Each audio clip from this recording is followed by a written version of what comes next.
रामकृष्ण हरी. गुरु साक्षात परब्रह्म कृष्ण वंदे जगद्गुरुम. जय जय श्री राधे. अध्याय 3, श्लोक नंबर 17. परंतु जो मनुष्य आत्म्यामध्येच रमणारा, आत्म्यामध्येच तृप्त आणि आत्म्यामध्ये संतुष्ट असतो, त्यासाठी कोणतेही कार्य उरत नाही. या श्लोकामध्ये कृष्ण सांगतात की प्रत्येकालाच कर्तव्य असतं असं नाही, तर त्यामध्ये जे पोचलेले सत्पुरुष संत पुरुष आहेत, अशा सिद्ध पुरुषांना कोणतं कर्तव्य नसतं. म्हणून इथे शब्द काय वापरला आहे, आत्मनेव च संतुष्ट तस्य कार्यम न विद्यते.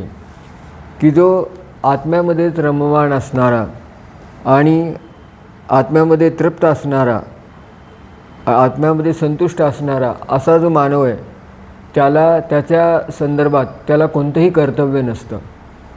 तर कर्तव्य हे जे आत्तापर्यंत भगवद्गीतेमध्ये चालत आलं, श्रीकृष्ण कर्तव्यावर फार जोर देतात की माणसाने कर्तव्य केलं पाहिजे वगैरे, स्वधर्म सोडता कामा नये.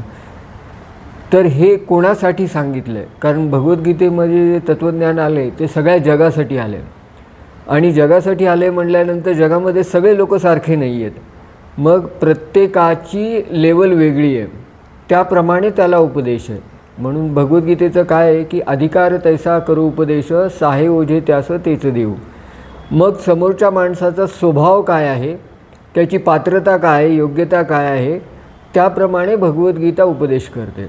मग आता हा 3ऱ्या अध्यायातला जो कर्तव्य कर्म करण्याचा उपदेश आहे, हा कोणत्या माणसाला सांगितला आहे, तर जो मनुष्य अतिशय तमोगुणी आहे. तमोगुणी याचा अर्थ काय की ज्याच्या अंगामध्ये निद्रा आलस्य प्रमाद आहे, अशा आळसी माणसाला, अशा तमोगुणी माणसाला, ज्याच्या डोक्यामध्ये अज्ञान आहे, अशा माणसाला कर्तव्य करण्यासाठी प्रवृत्त करण्यासाठीचा आत्तापर्यंतचा उपदेश आहे. स्वधर्म कर, कर्तव्य कर, दानधर्म कर आणि उरलेलं मग तू खा वगैरे, हे अगदी बेसिक लेवलचा उपदेश आहे. पण ज्यावेळेस मनुष्य एखादा कर्तव्य करतो आहे, सगळं काही करतो आहे, इव्हन खूप कष्ट करतो आहे, मग त्याच्यासाठी उपदेशाची लेवल वेगळी आहे, कारण तो राजस वृत्तीचा झाला. मग आणि त्याच्याही पुढं जो सिद्ध पुरुष आहे त्याच्यासाठी उपदेश वेगळा आहे. मग सिद्ध पुरुष जो आहे, जो आत्मनेव आत्मतुष्ट म्हणजे आत्म्यामध्ये रममाण असणारा असा जो पुरुष आहे, आत्म्यामध्ये म्हणजेच भगवंतामध्ये, बरं का. जिथं जिथं भगवद्गीतेमध्ये आत्मा हा शब्द आला आहे, तर आत्मा इज इक्वल टू परमात्मा. कारण या जगामध्ये एकच आत्मा आहे, आपल्या सर्वांचाही एकच आत्मा आहे आणि तोच परमात्मा आहे. म्हणजे आत्म्यामध्ये रममाण असणारा म्हणजे स्वस्वरूपामध्ये रममाण असणारा म्हणजे संतुष्ट असणारा म्हणजे भगवत चिंतनामध्ये आनंदात असणारा असा जो आहे, त्याला कोणतंही कर्तव्य नाही जगामध्ये. कारण त्याच्या बुद्धीमध्ये कर्तव्य बोधच नसतो. कारण जर कर्तव्य ही भावना आली की मनुष्य प्रपंचामध्ये अडकला. कारण मनुष्य प्रपंचामध्ये 2 गोष्टीसाठी अडकतो. एक तर साधारण मनुष्य आहे, तो सुखाच्या इच्छेनं अडकतो की मला सुख मिळेल या आशेनं अडकतो. आणि जो पुढं गेला आहे थोडा अध्यात्मामध्ये, तो त्याला माहिती असतं ह्याच्यात काही सुख नाही, काही नाही, पण त्याची मानसिकता कर्तव्य या शब्दामध्ये अडकून बसते. मग कर्तव्य भावनेमध्ये तो अडकतो. हे माझं कर्तव्य आहे, ते माझं कर्तव्य आहे, हे करणं कर्तव्य आहे, ते करणं कर्तव्य आहे. मग या भावनेमध्ये अडकून बसतो आणि चुकीच्या गोष्टीला आपलं कर्तव्य आहे असं जर मानलं एखाद्यानं, तर हा तर फार मोठा वादाचा विषय होतो आणि हा फार मोठ्या संघर्षाचा विषय होतो. बऱ्याचदा घराघरामध्ये होणारे वाद चांगल्या घरामध्ये, बरं का, हे स्वार्थापोटी असतातच असे नाही, तर कर्तव्य काय आहे कोणाचं हे न कळाल्यामुळे वाद होतात. मग बाप लेकात असू दे किंवा कोणात असू दे, तर चांगले जे लोक आहेत, ज्यांना तत्त्वज्ञान माहिती आहे, जे परमार्थ मार्गावर चालणारे आहेत, अशा लोकांच्या प्रगतीमधला अडथळा म्हणजे हा कर्तव्य शब्द आहे. कारण कर्तव्य शब्द एवढा कन्फ्यूज करतो माणसाला, आणि नेमकं कर्तव्य काय नाही आहे कळाल्यामुळं तो कर्तव्य या शब्दाला धरून पुन्हा प्रपंचामध्येच फसायला लागतो. आणि त्याच्यामध्ये एक अशी द्विधा मनस्थिती निर्माण होते की त्याचं वैराग्य स्थिती तर निर्माण झालेली असते, त्याचं मनसुद्धा भगवंतामध्ये लागत असतं, म्हणजे एवढी लेवल आहे त्याची.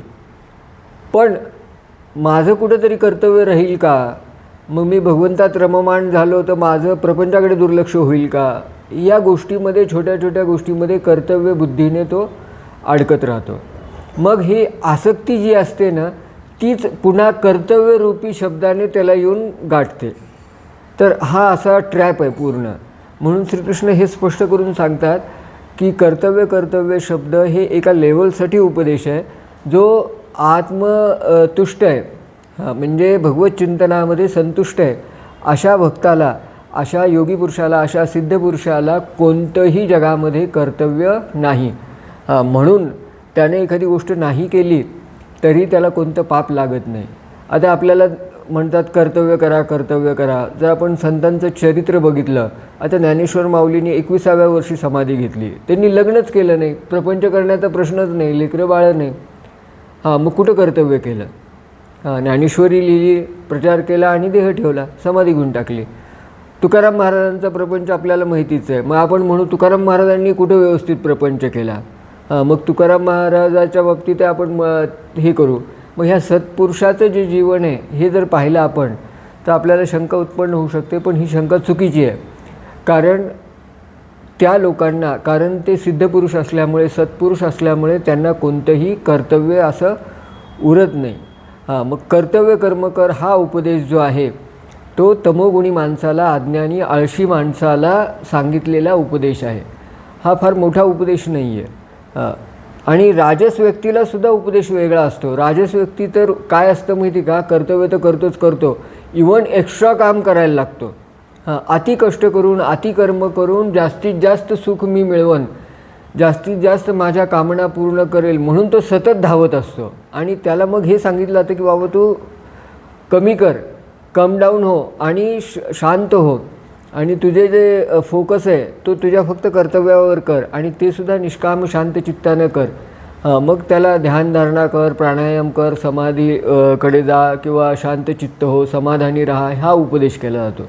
म्हणजे रजोगुणी माणसाला वेगळा उपदेश आहे त्याच्या स्वभावाप्रमाणे की शांत राहा, कर्माचा जो पसारा आहे तुझा तो कमी कर, इव्हन मेडिटेशन कर वगैरे हे सांगितलं जातं.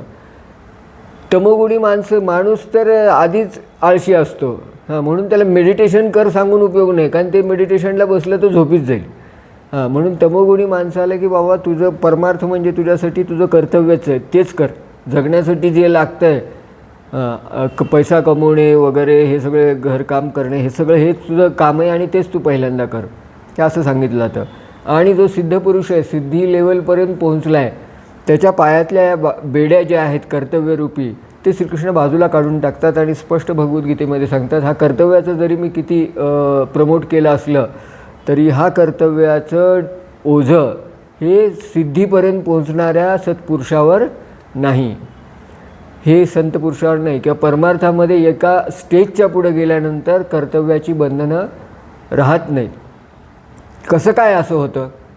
काही लोकांसाठी कर्तव्य इतकं कंपल्सरी आहे, स्वधर्म सर्वथा त्याज्य हे म्हणतात, आणि काही लोकांसाठी कर्तव्य का कंपल्सरी नाही आहे किंवा त्यांना कर्तव्यच कसं नाही, तर हे पुढं श्रीकृष्ण पुढच्या श्लोकांमध्ये सांगतात. आणि पुढं अजून एक शंका अशी येते की मग अर्जुनाला कसं काय कर्तव्य कंपल्सरी झालं? अर्जुन कुठं तमोगुणी होता? अर्जुन जो म्हणत होता मी युद्ध करत नाही, ते काय त्याला कंटाळा आला आहे, आळस आला आहे, आता झोप यायला लागली म्हणून म्हणत नव्हता. त्याच्या मागं काहीतरी त्याचं थिंकिंग होतं ना. अर्जुन हे सिद्ध पुरुषाच्या लेवलचा माणूस आहे, म्हणजे साधारण नव्हता. मग त्याला कर्तव्य कर हे अर्जुनाला का सांगतात? तर त्याची उत्तरं पुढच्या श्लोकामध्ये येतील. तर आता आपण एक एक श्लोक बघत जाऊ की या दोन प्रश्नाची उत्तरं काय.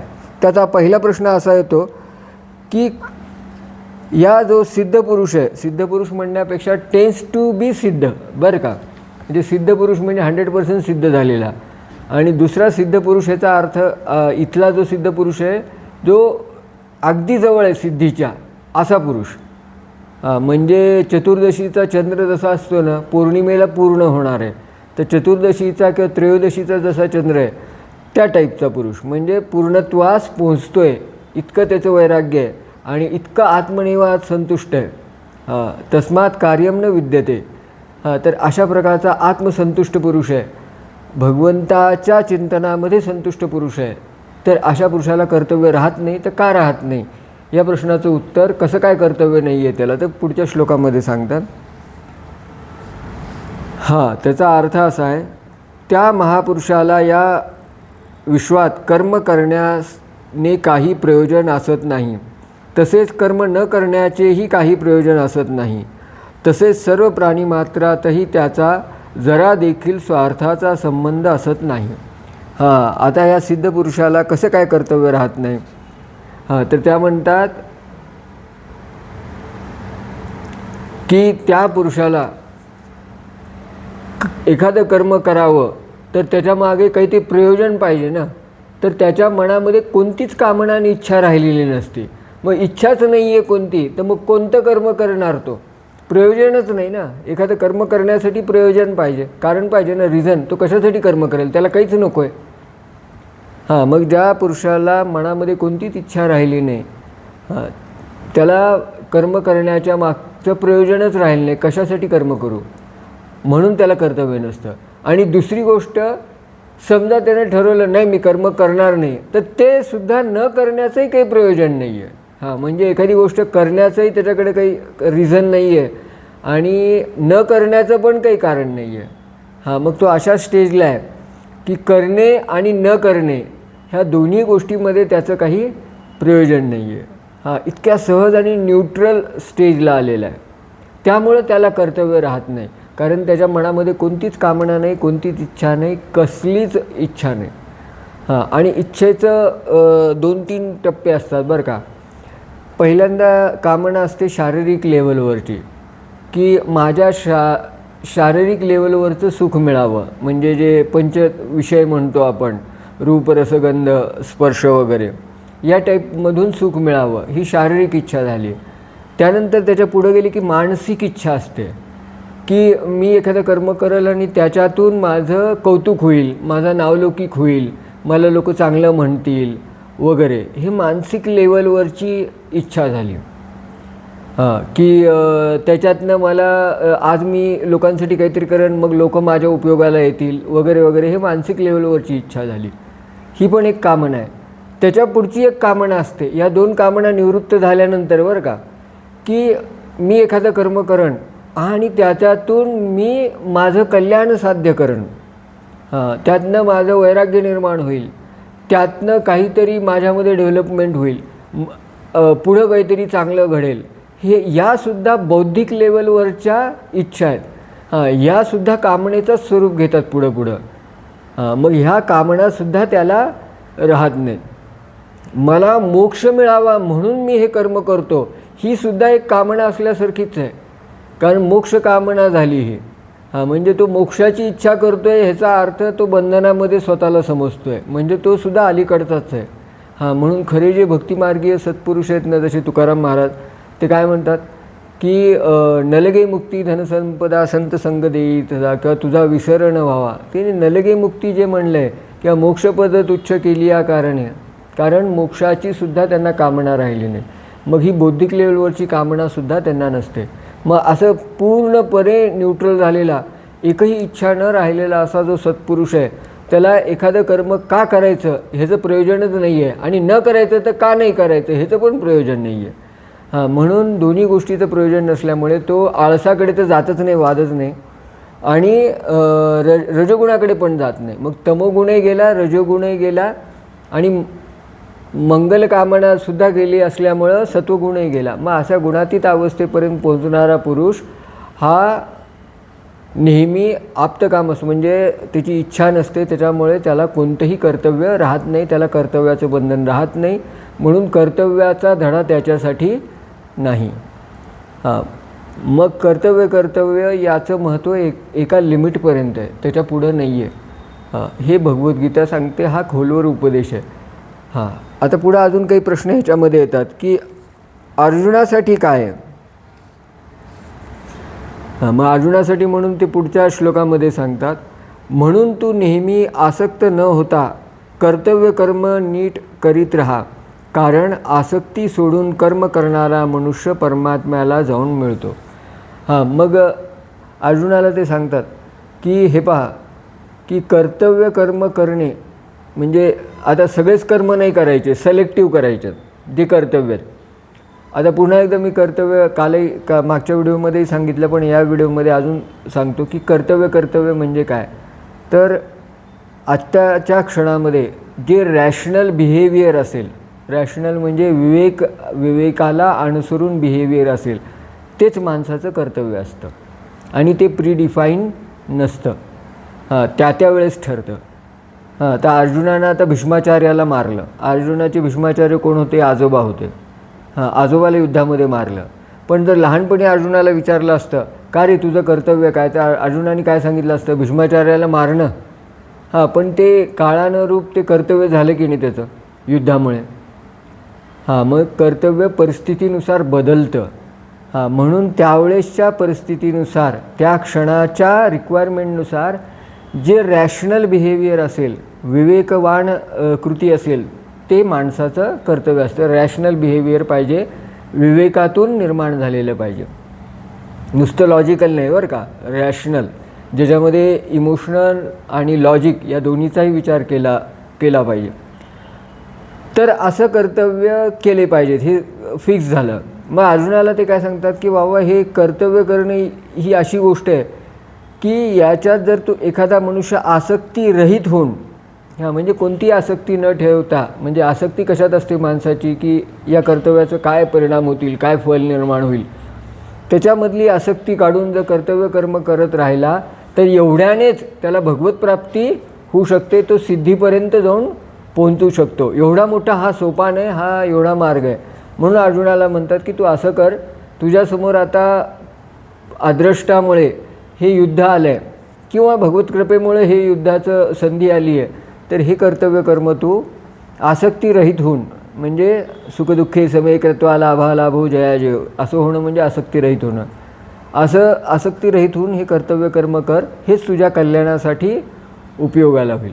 आता पुन्हा प्रश्न येतो की सिद्धपुरुषाला कर्तव्य नाही, तर अर्जुनासाठी कर्तव्य कसं काय म्हणायला लागले भगवंत? पुन्हा कर्तव्य कर म्हणजे तू कर्तव्य कर का म्हणायला लागले? म्हणजे अर्जुनाला कोणती लेवलचं समजतात? मग अर्जुनासारखा सिद्ध माणूस असताना, सत्पुरुष असताना, महान व्यक्ती असताना त्याला कर्तव्याच्या ओझ्याखाली का दाबायला लागले, हा प्रश्न येतो. मग हा प्रश्न आपण पुढच्या व्हिडिओमध्ये बघू. कृष्णार्पणमस्तु.